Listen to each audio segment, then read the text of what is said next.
In the heart of a dusty Nigerian village, one girl sold mangoes to survive. But when a stranger appears in the rain, her world tilts. What begins as kindness becomes destiny. Love, loss, legacy. Ada's Mangoes, a story of roots, resilience, and the courage to bloom. The sun blazed mercilessly over the red earth of Umuohia village, painting the horizon in a dusty haze.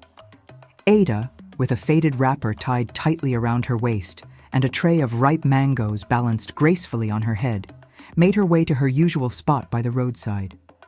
It wasn't much, just a wooden stool and an old umbrella patched together with scraps, but it was her world. From here, she earned the little money that kept her and her mother alive. Her mother, Mama Ifeoma, had taken ill months ago, and with no siblings or father in sight, the burden fell on Ada's young shoulders. As she arranged the mangoes, her fingers moved with practiced care, picking only the ripest for the front row. These mangoes were special, picked from the tree her late father had planted. Somehow, they always drew people in, vibrant, golden, and juicy. The village children would often linger around, hoping Ada would toss them one. She usually did. Business was slow today. The heat was fierce, and the clouds in the distance whispered of rain. Still, Ada stayed. She had no choice. With her mother's medicine nearly finished, she needed to make enough to buy more. She glanced at the road, hoping for a car, a bike, even a passerby. Anything. But the road remained quiet, the air still, and the weight of her small world pressed down heavily on her spirit. By mid-afternoon, the clouds that had been threatening all morning finally broke open. Rain pelted the dusty village, turning the red soil into a thick paste. Ada scrambled to gather her mangoes and drag her stool under the tattered umbrella. A few drops still found their way through the holes, tapping cold fingers against her bare arms. But she stayed. Rain or shine, someone might stop, and every naira mattered. Just as she was about to pack up, a loud sputtering sound echoed from the road. A silver SUV rolled into view, jerking awkwardly before coming to a full stop in front of her. The driver's door opened, and out stepped a man in a soaked shirt and trousers, clearly frustrated. His car hissed and steamed. Ada looked at him curiously. Outsiders were rare in Umuohia, especially during the rainy season. She wiped her hands on her wrapper and took a hesitant step forward. The man bent over the engine, water streaming down his face as he tried to see what had gone wrong. Ada approached quietly, mango tray tucked safely under the umbrella. "It won't start?" she asked. The man glanced at her, surprised. "I'm not sure," he replied, brushing rain from his eyes. "I think it overheated." His accent was smooth, city-polished, but his tone was polite. She nodded, then pointed to the mechanic's hut a few kilometers away. "You'll need to wait until the rain stops. I can help you call someone." There was a beat of silence. Then he laughed, a deep, tired laugh. "Thank you," he said, a little relieved. She handed him a small cloth to dry his face, something she kept for her mother's medicines. He took it without hesitation. They stood together under the umbrella, surrounded by rain and mangoes, two strangers sharing a moment they didn't know would change everything. When the rain finally slowed, Ada led the man, who introduced himself as Chike, toward a shaded tree where she usually waited for the evening rush. He walked slowly, glancing around the village with interest. "You live here?" he asked. Ada nodded. "Born and raised, my mother and I." There was pride in her voice, despite the hardship she carried. Chike listened, intrigued. He hadn't expected kindness here, only solitude and space to think. They waited together, passing time with quiet conversation. Chike learned about her mangoes, her mother, and the dreams she once had of becoming a nurse. Ada learned nothing about Chike's job or background. He remained vague, only saying he came from Lagos and needed a break from everything. As the sky cleared, the mechanic finally arrived, and Chike's car roared back to life. But something held him back. Can I come back tomorrow? He asked. Ada looked at him, puzzled but smiling. If you like, she said. True to his word, Chike returned the next day. This time the sun was out, and he brought a small bag of provisions from the city. For your mother, he explained. Ada hesitated, but his sincerity softened her caution. She accepted the gift and motioned for him to sit. They talked more, laughter easier between them now. Ada offered him a mango, and he bit into it with delight. Best I've ever had, he declared. She beamed. Her mangoes had always been special. When Chike asked to meet her mother, Ada was reluctant, but that evening she allowed him to walk her home. Mama Ifeoma, weak but warm, greeted him with kind eyes. You brought light with the rain, she said, as if she knew something neither of them understood yet. Chike knelt beside her, humbled. That night, as Ada watched them speak, something stirred inside her, a hope she hadn't dared to feel in a long time. Days turned into a routine. Chike visited often, sometimes with fruit, sometimes with medicine, sometimes with nothing but his presence. The villagers whispered, curious about the outsider who seemed too comfortable in their midst. Ada tried to ignore them. Her focus remained on her mother, who seemed brighter now, laughing more. One night, after Mama had fallen asleep, Ada knelt by her bedside and whispered a prayer, not just for healing, but for guidance. What was this new thing forming between her and Chike? Was it real? Chike, meanwhile, found himself staying longer than planned. The peace of Umuoya wrapped around him like a balm. He hadn't told Ada who he really was, a CEO of a major tech firm, wealthy, constantly followed by cameras and pressure. Here, he was just Chike. And for the first time in years, that was enough. But the longer he stayed, the more he realized the truth would eventually have to surface. And he didn't know if Ada would forgive him for hiding it. The market was abuzz with chatter when Ada arrived to buy palm oil and Gary. The women at the stalls gave her curious glances. Some smiled knowingly, others whispered behind cupped hands. The Lagos man, one said, he follows her like a goat on a rope. Ada kept her head high, pretending not to hear. But the words found their way in, planting seeds of doubt. Was Chike just another city man playing village games? Chike met her later that day, noticing the tension in her eyes. What's wrong? He asked. Ada hesitated, then shook her head. Nothing. But he wasn't convinced. As they walked through the mango grove, the silence between them felt heavier than usual. He wanted to reach out, to explain himself fully, but fear held him back. Ada's world was simple and honest. How would she react to the truth he carried? A week later, Mama Ifeoma's condition worsened. The village nurse suggested better treatment in the city, but Ada didn't have the means. Chike offered without hesitation. Let me take you both to Lagos. I know doctors, hospitals, better care. Ada resisted at first, unsure if she could accept so much from someone she barely knew. But her mother's wheezing cough left little room for pride. They packed what they could, and by morning, Chike's SUV rumbled down the village path, Ada and Mama in tow. The journey was long, but the change was immediate. Mama was admitted into a private clinic. Ada marveled at the white walls, the efficiency, the ease with which things moved. You're used to all this? She asked Chike quietly. He only smiled. It's not about what I'm used to. It's about what you and your mother deserve. In that moment, something shifted. Ada saw not just kindness in Chike, but a future, shimmering faintly in the city lights. The clinic brought hope. After days of rest, Mama Ifeoma began to sit up, her laughter returning in soft bursts. Ada, she said one morning, this boy, he is more than he says. Ada looked at Chike through the glass door, watching him laugh with a nurse. She nodded slowly. I know, Mama. I just don't know who he really is. Her mother chuckled. Maybe that's the question you should ask with your heart, not your ears. That evening, Chike brought Ada a plate of jollof rice from her favorite vendor near the hospital. They ate in silence on a hospital bench, the quiet punctuated by the city's distant hum. "Why did you come to Umuohia that day?" Ada asked suddenly. Chike stared into the distance. "Because I was lost," he said, "and maybe I was meant to be found."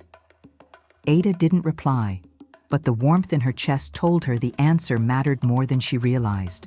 When Mama was discharged a week later, Chike drove them back to Umuohia himself.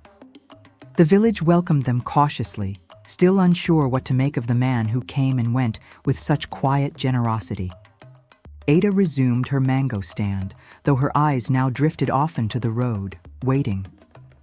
Chike didn't stay long.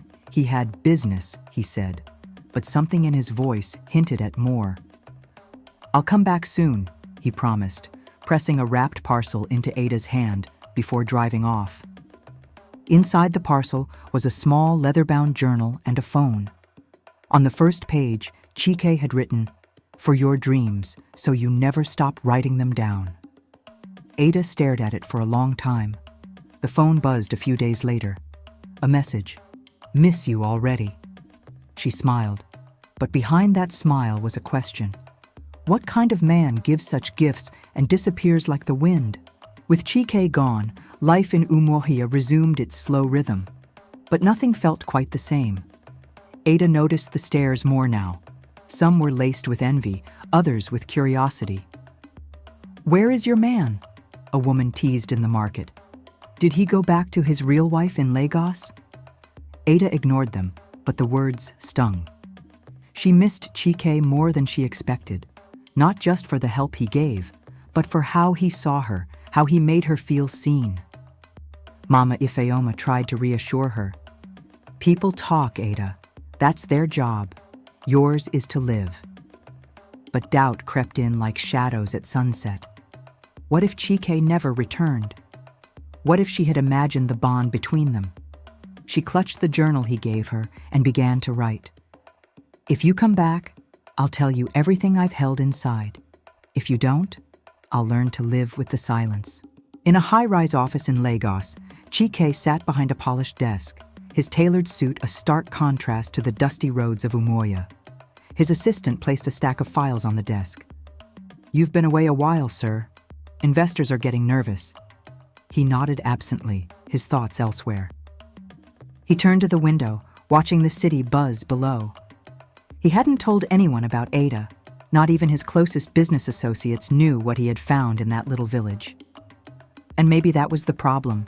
He didn't want to share her with this world. His phone buzzed. It was a message from Ada. "How's the city treating you?" He smiled. For a brief moment, he considered replying with the truth. "It's empty without you." But instead, he typed back, "Busy, but manageable." Chike had built a life of control, image, and power. But none of it prepared him for the honesty and depth he found in Ada's eyes. She didn't know who he truly was, and each day he kept the truth. The weight grew heavier. Back in Umuohia, Ada focused on her mango business. Inspired by Chike, she began wrapping mangoes in little paper notes, proverbs, prayers, and wishes for a better tomorrow. Customers loved it. Her stall attracted more people now, not just for the fruit, but for the feeling they took home with them. Some even traveled from neighboring villages. Ada didn't do it for money. She did it because it reminded her of him, of how small kindnesses can echo louder than grand gestures. One morning, a young girl approached her stand holding a mango with a note. "Even seeds dream of trees." "Did you write this?" she asked shyly. Ada nodded. The girl beamed. "I want to write too."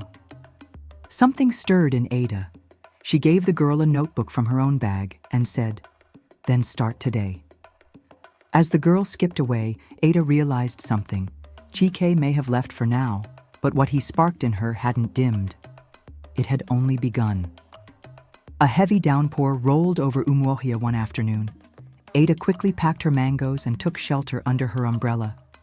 Just then, a motorbike pulled up beside her. The rider handed her a brown envelope. From Lagos, he said, before speeding away. Ada opened it with trembling fingers. Inside was a small, delicate necklace shaped like a mango leaf and a note. For the girl who gave sweetness to my storm. Her heart raced. She wore the necklace every day afterward, hiding it beneath her blouse. It wasn't just a gift, it was a message. Chike hadn't forgotten. He was thinking of her. She clutched the pendant often, wondering what held him back. Did he feel the same pull she did? Or was she merely a memory he was fond of? As thunder rumbled in the distance, Ada whispered to the rain, "Come back before the dry season, please." Ada's cousin, Nkechi, returned from university in Enugu and wasted no time sharing her opinions. "This Chike, you don't know him. Lagos men can pretend," she said as they sat peeling cassava. Ada remained quiet. "Does he have people? A family? A wife?" Nkechi pressed. Ada's silence was answer enough. "You're falling for a stranger," Nkechi warned. "And that's dangerous." The words haunted Ada.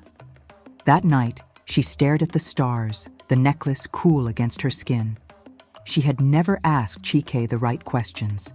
She had only listened to his silences, read between his words. Was that foolish?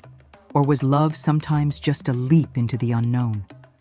She looked down at her journal and wrote, "I believe him, but I must prepare my heart in case belief isn't enough." The next few days were hard. Ada found herself pulling away from the joy she'd built. The mango stand felt like a burden, the village voices louder than before. Even her mother noticed. "What troubles your spirit?" Mama Ifeoma asked. Ada shrugged. "I'm not sure if I've been building something real or just dreaming while awake." Her mother placed a hand over hers. "Even dreams leave footprints, Ada. Follow them, and you'll find truth." That evening, she considered writing Chike a letter, pouring everything onto the page. But fear gripped her. What if he read it and disappeared forever? What if the truth chased him away? She folded the blank page and placed it between the leaves of her journal. She would wait. But she knew that soon she would need to confront her heart and the man who held it. One evening, the village elders called a town meeting. Rumors had reached them, stories of Ada's visitor, of gifts and secrets. They didn't mention names, but the message was clear. "We must protect our daughters," one elder said, eyes scanning the crowd. Ada sat quietly at the back, her heart pounding. She felt exposed, judged for something she herself wasn't even sure of. After the meeting, one of the older women approached her. "Child," she said gently, "the heart is a wild thing, but don't let it blind you. Ask the right questions before you give too much away." Ada nodded, though her chest felt tight. She walked home under the moonlight, wondering if everyone could see through her. Was she really being foolish, or simply brave? The next day, Chike called. His voice was soft, almost uncertain. "How is your mother?" he asked. Ada gave a short update, avoiding anything personal. Chike sensed the shift.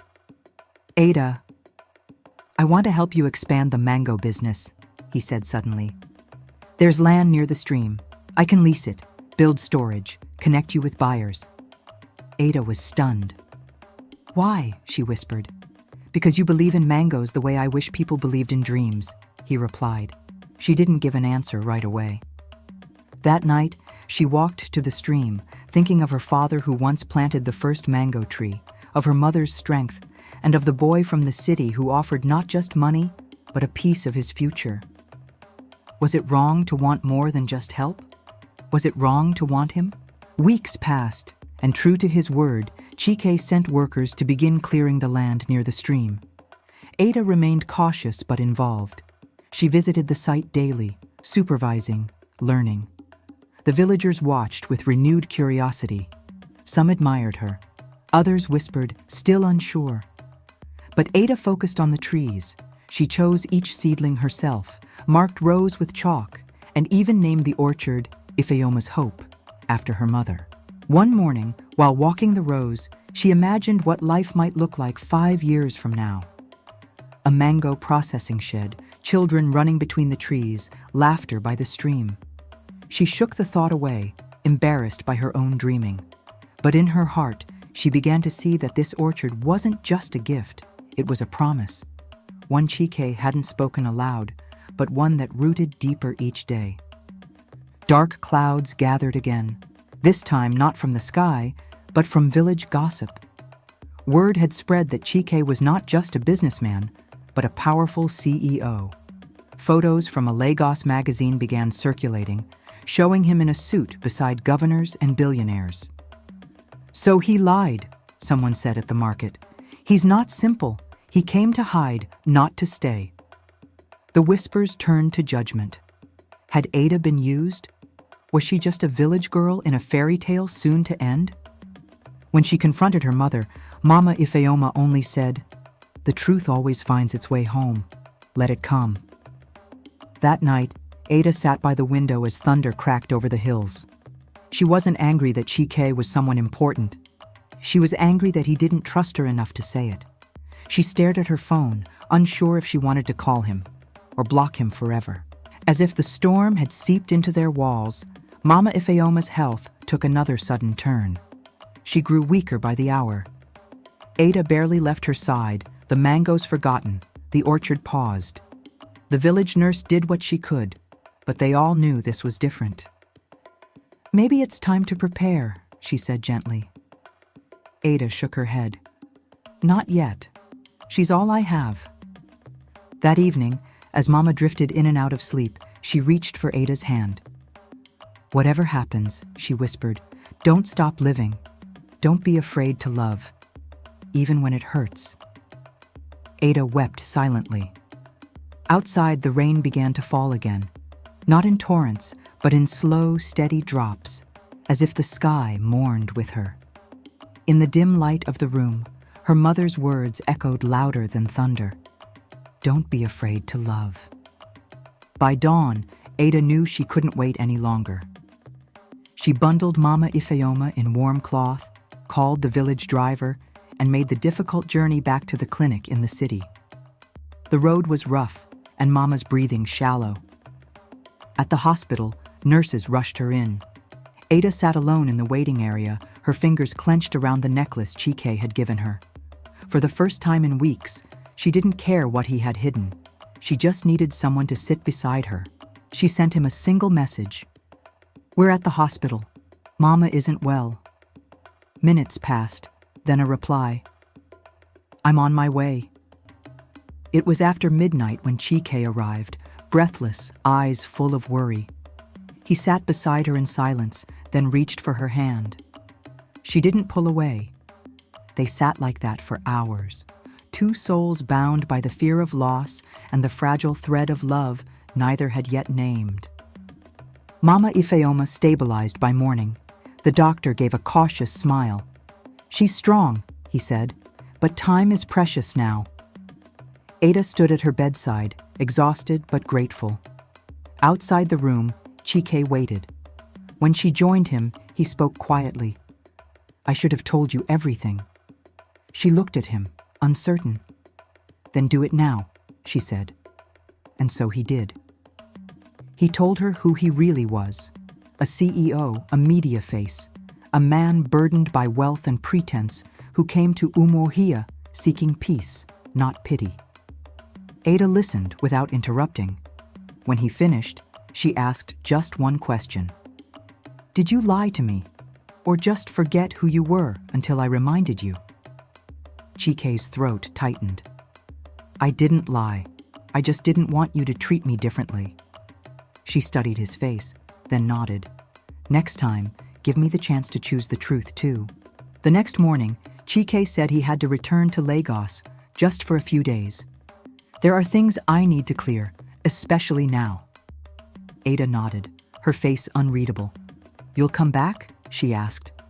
He stepped closer, brushing his fingers against hers. "I always come back to where my heart lives." She didn't smile, but her eyes softened. He left shortly after, promising to return before the week's end. Without him, the hospital felt colder. Ada poured her energy into Mama's care, reading to her, praying, hoping. Every beep from the machines reminded her how little time they might have left. She didn't cry, not yet. She couldn't afford to. Instead, she wrote long entries in her journal. Memories, regrets, whispered thoughts for Chike, and questions for the future. 2 days later, a nurse handed Ada an envelope. A courier dropped this, said it's from Lagos. Ada opened it slowly. Inside was a handwritten letter from Chike. His words spilled across the page in unfiltered emotion. I thought I came to Umuahia to run away. But I see now, I came to find myself. You, Ada, are the mirror that showed me who I've forgotten to be. The letter continued with details about his past, his loneliness despite success, and his desire to build something real with her. Tears rolled down Ada's cheeks as she read. It wasn't just love that moved her. It was the courage it took for him to bear himself so completely. For the first time, she allowed herself to believe that this wasn't a fairy tale doomed to fade. It could be something else, something lasting. That same evening, a black SUV pulled into the hospital compound. From it stepped 2 well-dressed women and 2 elderly men with eyes as sharp as cut glass. They asked for Ada by name. Confused, she met them outside. We are Chike's family, the elder said. We heard you've been close. The tension was immediate. The women looked her up and down, their faces tight with skepticism. We'd like to speak to you. Inside the hospital lobby, Ada sat across from people who saw her as a threat, not a person. They questioned her intentions, her background, even her mangoes. Ada answered with grace, but her heart burned. She had faced storms before, but none quite like this. When they left, the old man paused. You may be stronger than I thought, he said quietly, but strength doesn't guarantee acceptance. Ada watched them drive away, her chin lifted high. Acceptance was never her goal. Truth and love were. A week later, the story broke in a Lagos gossip magazine. Mysterious village girl captures heart of tech tycoon. There was a grainy photo of Ada near her mango stand and another of Chike leaving the hospital. Ada's phone buzzed non-stop. Reporters began calling. Some even showed up at the village, asking questions, waving cameras. The peace of Umuahia shattered in an instant. Mama Ifeoma's recovery room now felt like a fortress under siege. Chike called immediately. I'm so sorry, he said. I tried to stop it. But the world he came from had a way of prying open anything it touched. Ada listened silently, then replied, I'm not ashamed of who I am. But I didn't choose this circus, Chike. She hung up before he could answer. That night, she buried her face in her pillow and cried, not from shame, but from the ache of being seen for the wrong reasons. A week passed before Chike dared to call again. Come to Lagos, he said gently. Let me show you where I come from. My world. No cameras, no pressure, just you and me. Mama encouraged her. If you don't see it with your own eyes, your heart will always imagine the worst. With a deep breath, Ada agreed. Chike met her at the bus station. This time, there were no pretenses. He held her hand the whole way home. His house wasn't a house, it was a mansion. Glass walls, elevators, fountains. Ada's eyes widened, but she said nothing. Chike watched her carefully. This isn't who I am, he said. This is just where I live. She looked at him and whispered, Then show me the rest. Ada spent a week in Lagos. She wore jeans for the first time, tasted Thai food, attended a tech conference, and visited a bookstore with more shelves than she'd ever seen. But at night, she missed the chirping of crickets, the soft crackle of firewood, the warmth of her village. She realized she was caught between 2 worlds, one of luxury and one of soul. Chike noticed. You don't have to become someone else to be with me, he said. You're enough, just as you are. Still, Ada wondered, could she belong here? Or would she always feel like a mango tree in marble soil? The night before she returned home, Chike asked, "Would you ever consider staying?" She didn't answer. Some things she knew needed time to ripen. Back in Umuohia, Mama Ifeoma welcomed her with open arms and tired eyes. She was weaker now, her voice a whisper. Ada sat beside her and told her everything. The trip, the house, the way Chike looked at her like she was his anchor. Mama smiled faintly. "Then don't drift," she said. "He brought you peace, not promises. But peace is rare. Hold on to it." Later that night, Ada found her mother scribbling something on the last page of her prayer book. When she left the room to make tea, Mama whispered a final blessing to the stars. "Let her know joy," she said. "Let her plant seeds that outlive sorrow." The next morning, her hands were cold. She had passed in her sleep, a quiet smile on her face. Ada cried without sound, clutching the prayer book to her chest. She faced heartbreak, planted hope, and found love in the most unlikely place. Now, as Ada stands at the crossroads of grief and newfound purpose, a greater journey awaits, one of legacy, love, and the courage to bloom beyond loss. In part 2 of Ada's Mangoes, the orchard will bloom, the world will watch, and Ada must choose between the life she knows and the future she dares to dream. Stay tuned. The story continues. Stories connect us to our past, shape our present, and guide our future. African Legends and Stories is more than just storytelling. It is a bridge between yesterday and tomorrow, between tradition and modernity. Subscribe now and be part of this journey. Like, comment, and share to keep these legends alive. This is African Legends and Stories, where the past speaks and the future listens.